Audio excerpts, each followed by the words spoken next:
33e Assemblée générale des sociétés d'État a donc refermé ses portes sur une note de satisfaction. Pour en savoir plus sur cette actualité, nous avons avec nous ce soir le ministre de l'Industrie, du Commerce et de l'Artisanat, Serge Niayodem Poda. Bonsoir, monsieur le ministre. Bonsoir, madame. Bienvenue à la RTB. Merci. Est-ce que déjà vous pouvez nous dire plus sur la situation des sociétés d'État et sur la performance dont elles ont fait preuve en 2024? Merci bien. Permettez-moi tout d'abord de rendre un vibrant hommage à nos forces de défense et nos forces de sécurité, ainsi que nos volontaires pour la défense de la patrie qui, chaque jour que Dieu le fait, se battent pour que la sécurité soit de mise dans toutes les contrées du Burkina Faso et permettent aux activités économiques de se mener, aussi bien pour les sociétés publiques que pour les sociétés privées. Pour revenir à votre question, nous venons de tenir durant 2 jours, hier et aujourd'hui, la 33e session de l'Assemblée générale des sociétés d'État et des établissements publics de prévoyance sociale. Nous avions donc un effectif de 26 sociétés d'État. 21 ont présenté leurs comptes financiers. 2 sociétés ont présenté un rapport circonstancié parce qu'il s'agit de sociétés qui ont été créées en fin d'année 2024 ou en début d'année 2025 et donc ne pouvaient pas de nouvelles sociétés. Et 3 établissements publics de prévoyance sociale. Il s'agit de la CNSS, de la CARFO et de la CENAMU. Alors, l'analyse des comptes de l'ensemble de ces sociétés a révélé des performances très importantes, notamment un chiffre d'affaires de l'ordre de 3 090 milliards de francs CFA, qui a progressé de plus que 60% par rapport à 2023. Une performance record. Une performance record, jamais égalée. Et des excédents nets très encourageants aussi, de l'ordre de 120 milliards de francs CFA, qui sont en progression de plus de 24%.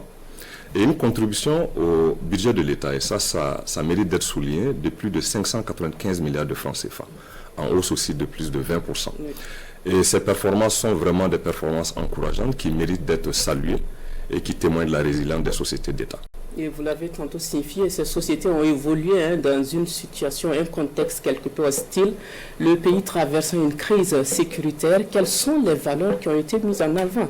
La résilience ou la gouvernance vertueuse? Je vous remercie, c'est les deux. Donc, vous l'avez très bien indiqué, et malgré le contexte très difficile au plan intérieur et au plan international, ces sociétés ont atteint des résultats jamais atteints dans l'histoire du Burkina Faso. Et c'est la résultante donc de toute cette culture inculquée par les plus hautes autorités de nos sociétés, notamment la culture de la bonne gouvernance, la culture de la redevabilité, la culture donc de l'atteinte des objectifs fixés, des objectifs de service public, mais aussi des objectifs d'équilibre financier. Et il y a toutes les dispositions qui ont été prises aussi pour soutenir certaines structures qui étaient dans des difficultés, afin qu'elles puissent mener à bien cette mission et atteindre ces performances. Pour arriver à ces résultats fort appréciables, vous avez parlé de toutes ces décisions qui ont été prises. Il faut dire que des choix stratégiques ont sans doute été opérés au plus haut niveau par vous, les autorités de ce pays. Est-ce que vous pouvez nous édifier, monsieur le ministre, davantage sur ce volet-là?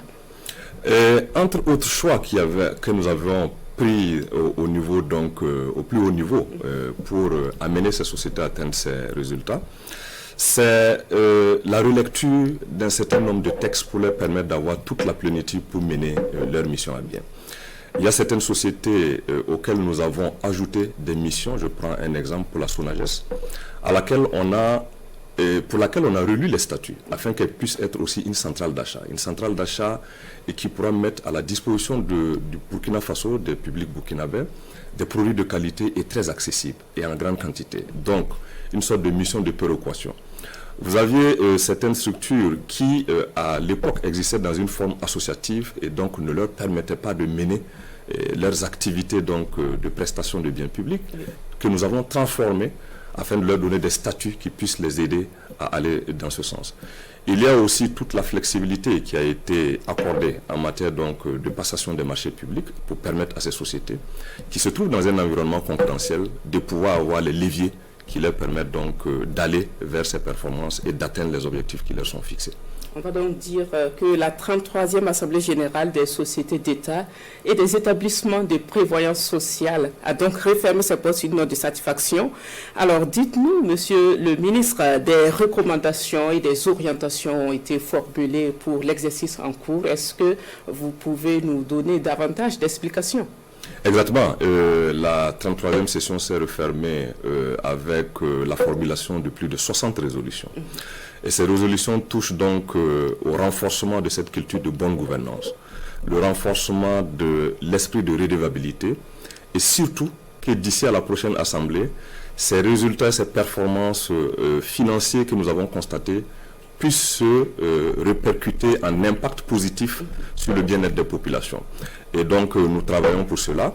Et nous avons, entre autres résolutions formulées, de travailler à ce que, surtout à l'endroit des tutelles techniques, les différents départements ministériels, de travailler à ce que les nouvelles sociétés qui ont été créées au cours de l'année 2025 puissent être très vite opérationnelles pour contribuer donc à toutes ces missions qui sont assignées donc à ces sociétés, missions de service public pour le bonheur de la population burkinabé. Et pour terminer, est-ce que vous avez un message pour justement la population, pour le personnel de ces sociétés et pour le monde des affaires au Burkina?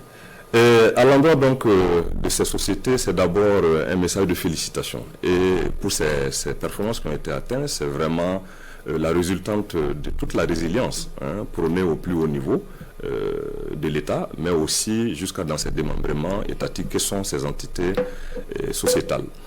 Et aussi les exhorter et les encourager à maintenir ce cap des performances afin que les niveaux atteints en 2024 puissent être dépassés en 2025 et que ça soit dans une dynamique croissante.